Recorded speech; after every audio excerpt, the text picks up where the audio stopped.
तेलंगाना विधानसभा चुनाव के लिए बीजेपी ने घोषणा पत्र जारी कर दिया है। घोषणा पत्र में किसानों के 2 लाख तक के कर्ज को माफ और उच्च गुणवत्ता के बीज मुफ्त में उपलब्ध कराने की बात कही गई है। साथ ही राज्य के युवाओं को निःशुल्क लैपटॉप, 7वीं से 10वीं कक्षा में पढ़ने वाली छात्राएं मुफ्त में उनको साइकिल दी जाएगी। प्रदेश की 3.5 करोड़ जनता को सरकार बनने पर आयुष्मान भारत योजना का लाभ दिए जाने का वादा भी किया गया है। घोषणा पत्र में राज्य के सरकारी अधिकारियों की सेवानिवृत्ति की उम्र 58 से बढ़ाकर 60 साल किए जाने का भी वादा किया गया है। प्रदेश बीजेपी अध्यक्ष के लक्ष्मण ने कहा कि सरकार बनते ही घोषणा पत्र में कही गई बातों को जल्द लागू किया जाएगा।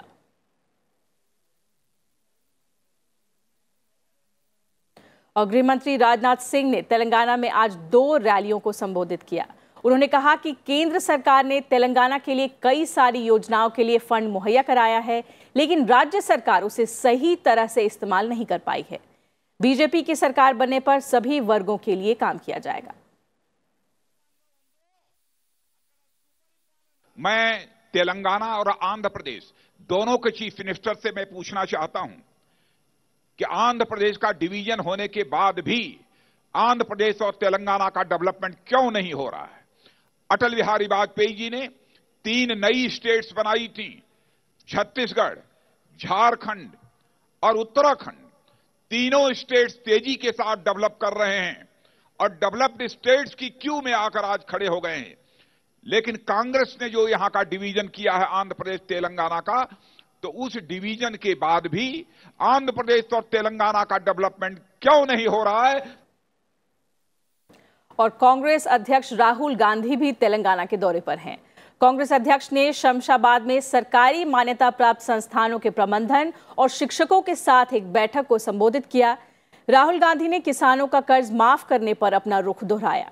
साथ ही उन्होंने कहा कि सरकारी मान्यता प्राप्त निजी संस्थानों के कर्मचारियों को स्वास्थ्य बीमा दिया जाएगा।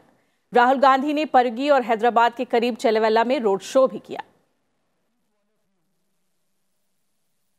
If the Prime Minister of India can forgive 3,50,000 crores of 15 people, the richest people in the country, then he should be ready to forgive the loan of India's farmers. They are favoring larger corporate institutions, and they are harming the institutions that have been set up by thousands and thousands of entrepreneurs like yourself.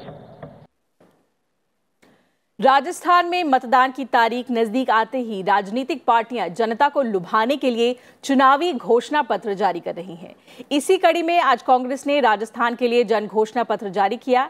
इस घोषणा पत्र में किसानों, मुफ्त शिक्षा, बेरोजगारी भत्ता और बुजुर्ग किसानों को पेंशन देने से जैसे कई मुद्दों को शामिल किया गया है। बीजेपी के गौरव संकल्प पत्र जारी होने के बाद कांग्रेस ने भी राजस्थान के लिए अपना जन घोषणा पत्र जारी कर दिया है। इस मौके पर कांग्रेस नेता अशोक गहलोत, सचिन पायलट समेत कई और नेता मौजूद रहे। घोषणा पत्र में किसानों की कर्ज माफी, बुजुर्ग किसानों को पेंशन और लड़कियों को मुफ्त शिक्षा का वादा किया गया है। महिला सुरक्षा के लिए हेल्पलाइन के अलावा शिक्षित बेरोजगार युवाओं को 3,500 रुपए का बेरोजगारी भत्ता देने की घोषणा की गई है। गरीबों को 1 रुपए किलो के हिसाब से गेहूं दिए जाने का भी वादा कांग्रेस पार्टी ने किया है।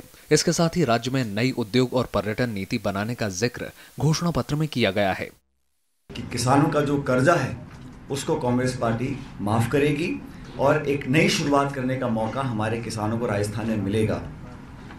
हम लोगों ने मैनिफेस्टो में ये भी लिखा है कि हम जो महिलाएं हैं राजस्थान प्रदेश में, जो लड़की पैदा होगी उसके पैदा होने तक और जब तक वो पढ़ाई करना चाहे सारी पढ़ाई उसकी मुफ्त होगी, निःशुल्क होगी। महिलाओं को प्रोत्साहित करने के लिए पढ़ाई में आगे और आएँ। राजस्थान संभवतः शायद पहला प्रदेश होगा जहां महिलाओं की सारी एजुकेशन राजस्थान सरकार वहन करेगी। घोषणा पत्र जारी करते हुए पूर्व मुख्यमंत्री अशोक गहलोत ने कहा कि कांग्रेस की सरकार बनने पर बंद विश्वविद्यालयों को फिर खोला जाएगा।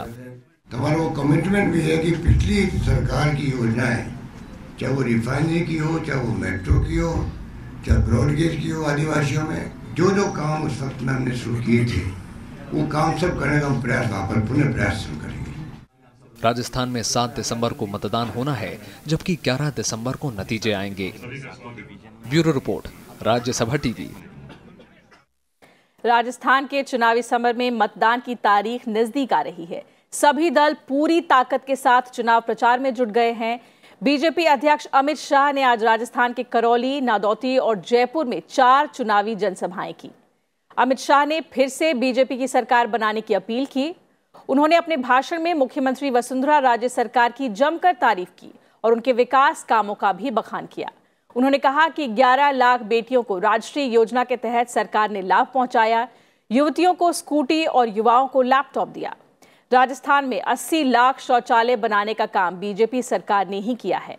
कांग्रेस पर निशाना साधते हुए बीजेपी अध्यक्ष ने कहा कि जब से मोदी जी प्रधानमंत्री बने हैं, इस देश का चुनावी इतिहास उठा के देख ले, कांग्रेस को मालूम पड़ जाएगा कि उनकी सरकार बनेगी या नहीं।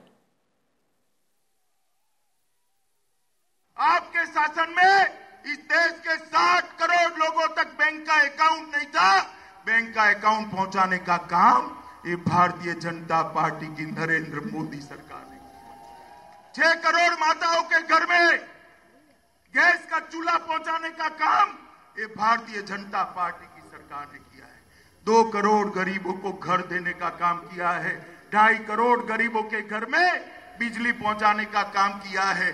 8 करोड़ घरों में शौचालय पहुंचाने का काम किया है। 13 करोड़ जच्चा और बच्चा सगर्भा माताओं को टीका लगाने का काम ये भारतीय जनता पार्टी की नरेंद्र मोदी सरकार ने किया।